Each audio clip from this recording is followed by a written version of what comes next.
Hi there and welcome to chapter 4, lecture number 7. So in the previous video we added the displacement on the muddy terrain, and you can see this effect on the foreground and some in the distance. We may be going to modify it later to change it a little, but now we're good with that. In this lecture I want to add an HDRI background image to light the scene for the sky. So if we go to the environment light, it's using the sky texture. So we're going to change that. We want to use an environment texture. Go to open, and I have one. It's called blue sky clouds, and you can find it in the dashboard. So or download it from HDRI Haven if you want to have a different look. You can decide it yourself. So it's now loaded. Go to the node panel and switch from object to world. You can see your image, your HDRI is there. So first we go to a render, and it will take around 10 or 15 seconds to load your 16K HDRI, but then we can edit it in real time, and then we leave it like that. So yeah, I can keep talking, but that's the thing with blending. Sometimes we just need to have patience. So it's something is happening. Look at that. So ignore the coloring. We're not focusing on this right now. You can increase the strength, but we just want to change the position. So we have a sunlight coming. Oh, let's enable the screencast.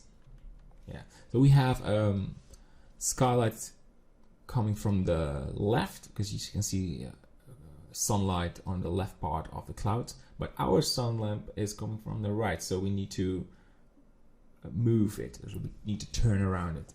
But we do not have sliders, so we have to add this. So let's start with texture coordinates, input. So you go to add, input, texture coordinates, and we want to use the generated one. But if we put this one into the vector, we do not have coordinates. So we need to add vector mapping, and if we add this one between these two, we now have coordinates and will be restored to the default value. And I want to lower this sky a little, so I do not want to see any background tree or building. So go for a value of 0.03 to start with. We have to go to 0.04. Are still slightly trees visible, but because we're also going to add grass, I think this will blend away in the background. Right, so now we want to rotate it to the right. So press left click on the Z-axis and just turn it.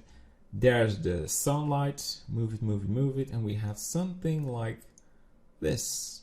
So now this area of the cloud is highlighted, and that's right because our sunlight is coming from the right as well.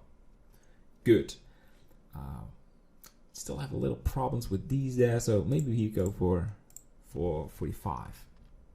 Yeah.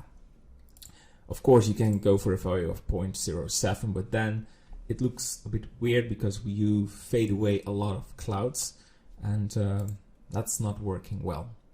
Right, so we have background sky.